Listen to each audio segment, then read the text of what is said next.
Morning, fellow YouTubers. This is Angela Davis with Angela's Busy Bees Gardens and Homestead, and I'm in the vegetable garden. And what I have growing here is some cabbage, onions. Right over here, this section here is field peas, and as you can see, it's bearing yellow flowers, meaning that the peas are coming soon. There are collard greens here. The ones you see right here, the little small seedlings here, these are okra.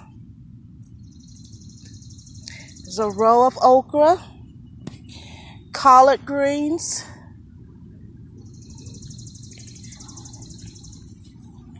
and next to the collard greens are the broccoli that I have already harvested.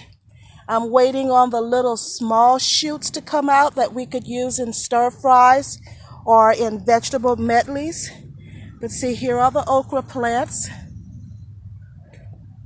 My onions are getting pretty large. As you can see, we've had several days of rain, so I haven't been able to get out here to get a lot of the weeds out. And some of the cabbages are being affected by the cabbage moth, but nonetheless, they're still growing. I haven't been able to put out the 7 dust that I like to use because we've had so much rain, and it won't do any good at this time. But here, right here is what you're looking at here is a volunteer potato plant. And there seems to be 3 of them that are just coming up in different places. Here is a bell pepper plant, and as you can see, they're getting larger. I don't know if you could see it. There it is. More peppers here.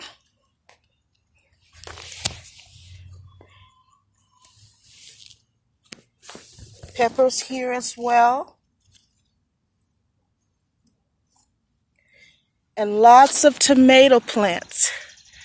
I like to make homemade spaghetti sauce. I want to make marinara, a pasta. I like to make salsa. So I try to grow a lot of tomatoes.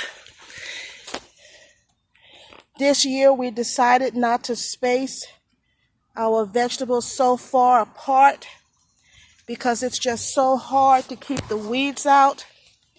And my son, who helps me, he said, "Mom, you got to do something because it's hard getting in between all these spaces." So what we've done is we've tried to grow closer together. And so far, it doesn't seem to be a problem. Normally, I like to space my tomatoes about 24 to 30 inches apart. And I think they might be a little closer than that this year because of that.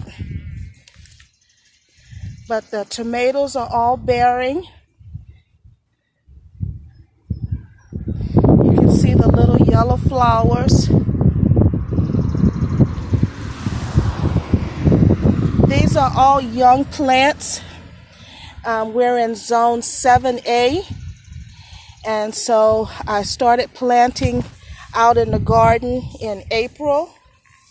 So this is what we have in a month and a half period of time of what's growing in the garden. Again, more peppers. Over the winter, I covered the entire garden with black plastic. Here are more peppers, and as you can see, they're all on each of the plants throughout. I'm going to wait till they get just a little bit bigger, and I'll probably grab them to keep the insects and bugs from getting them before I can. On this row here are my eggplants. And I see a purple flower. This is the Black Beauty eggplant. And as you can see, they're coming along. They seem to be slow growers, but when they do grow, they are prolific at producing multiple eggplants.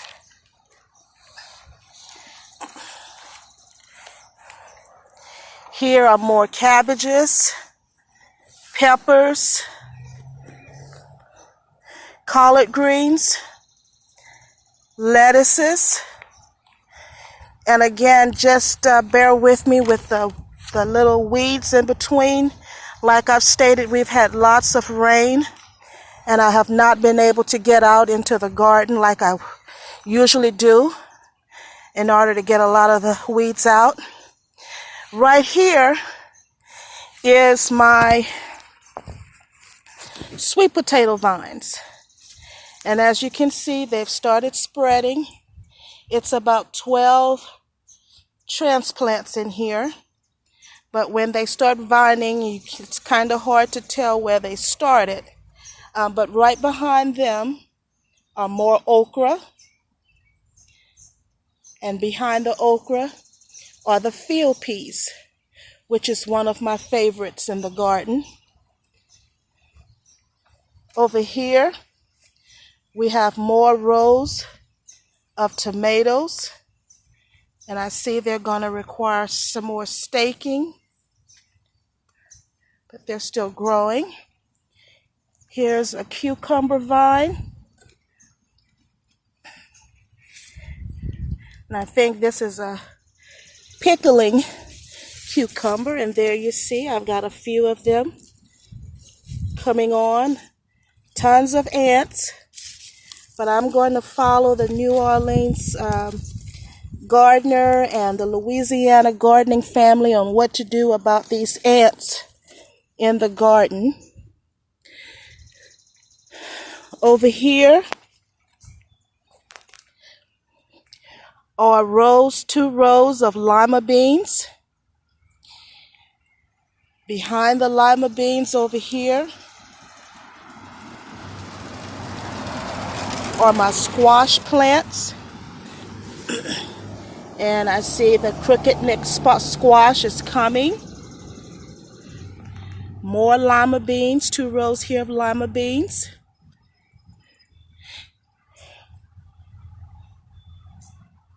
I'm sorry, those are field peas. Here are my lima beans. There are 2 rows here of lima beans. Some corn that are coming up in between the lima beans and the green beans. There's a row of green beans over there, and they are prolific producers.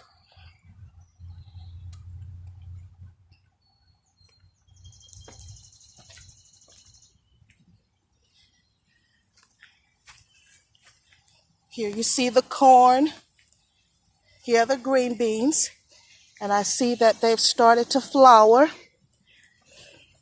So it won't be long until they've started producing green beans. You could see there.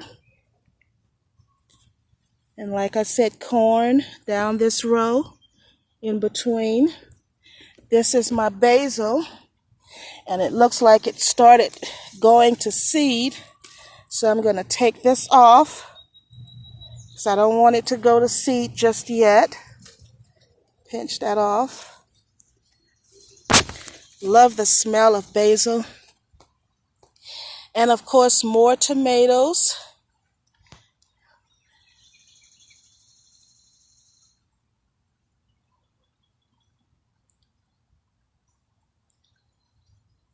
More tomatoes.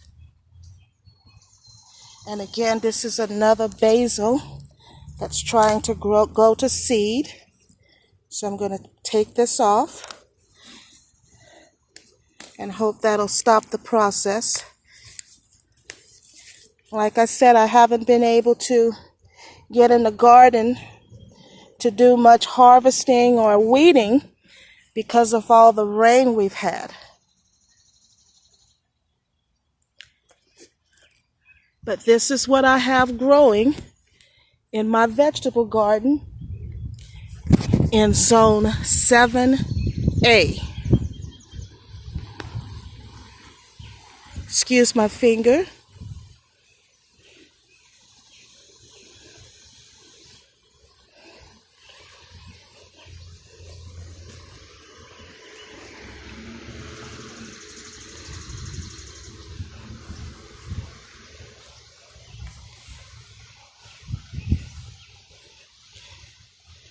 And like I said, we cover the ground in the winter time with black plastic, and it kills all of the weeds, and the worms have a chance to do their thing. And so there are lots of worm castings in the garden soil. We also add a little nitrogen from rabbit poop that I get from my neighbor, and also from the aged chicken manure that I get from the chickens that I'm raising here on the homestead. But this is what we have growing, and this is a view of the entire garden. I have not measured it, but it's a pretty lengthy garden for a home garden. We produce a lot of food out of this garden, and God blesses us with enough to be able to share with family, friends, neighbors, and what have you. But this is one of my most favorite things in the world to do, is to garden, not just to grow things, but to try to be aware of where my food comes from, and on trying to eat healthier, and also saving money all at the same time, and being as self-sufficient as possible. Thank you so much for viewing. God bless.